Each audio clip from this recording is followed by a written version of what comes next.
Learning Zilin Nishmas Etta Ahuva Basakim Maseches Makos Perek Gimel Mishna Daled Hanoitel Eim Al Banim. So over here is another case that you would get Malkus because the pasuk says Losikach Ha'eim Al Habanim, and the person took the mother bird away from the children. Rabbi Yehuda Omer Loike Ve'enoi Mishaleach. You can no longer be Mekayim the mitzvah of Shaleach to Shalech Es Ha'eim because that pasuk is only before you took the mother. Shaleach me'ikara mashma. However, the Chachamim are Mishaleach ve'ena loike.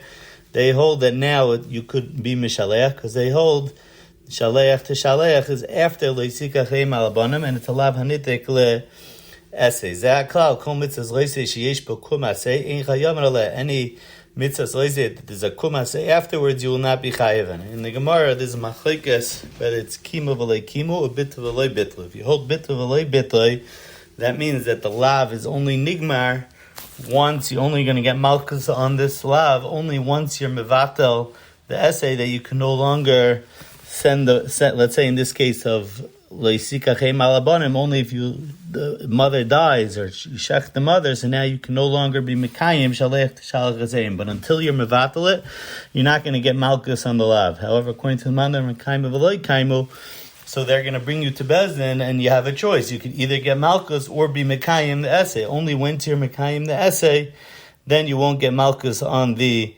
lav. Mishna Hey Hakareach Karchoi B'Roishai. If someone makes his hair bald because of a mace, out of tsar for the mace, the pasuk says Le'sesimu karcha bein einechem le'mace. Or, so that's a lav, you would get malchus. Hamakit pa'as roisha, if someone takes off the payas of his ear.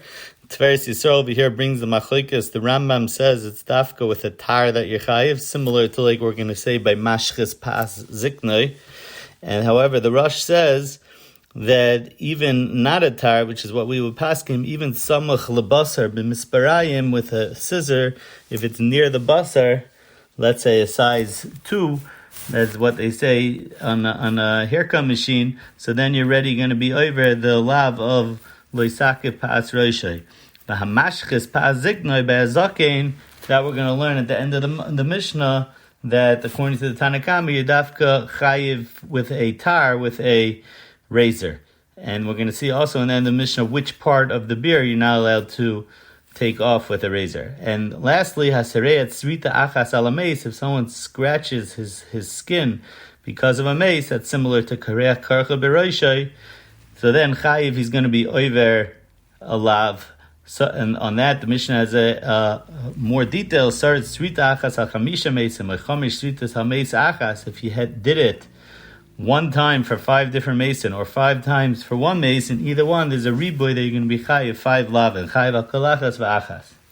So now the Mishnah goes back to the case of mashchis pas ziknoi, we're on the zakein.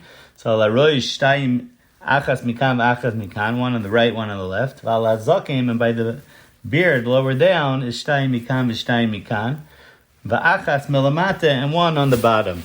And the Tiferes Yisrael over here brings down also that because we don't know where these places are, so therefore you're not allowed to put a razor on any place on the beard. Rabbi Eliezer Omer, natul kulei ka'achas, if you would somehow take off these 5 spots in one shot, so then ein chayiv alachas, you would only be chayiv 1. And the last halacha is how you taking it off. We were saying till now with a razor, that's the Tanakama, ein chayiv achitlenu bitar. And Rabbi Eliezer Omer, afilu lokta b'malake le'beretini, even if you take it off with a plane or a tweezer, chayiv, you're going to be chayiv. And we don't paskin, we hold this dafka with a razor, that you can't put a razor on your beard. Which brings to the shaila of the shaver, if that's considered a razor, what type of shaver would need to be used in order for it not to be called a razor.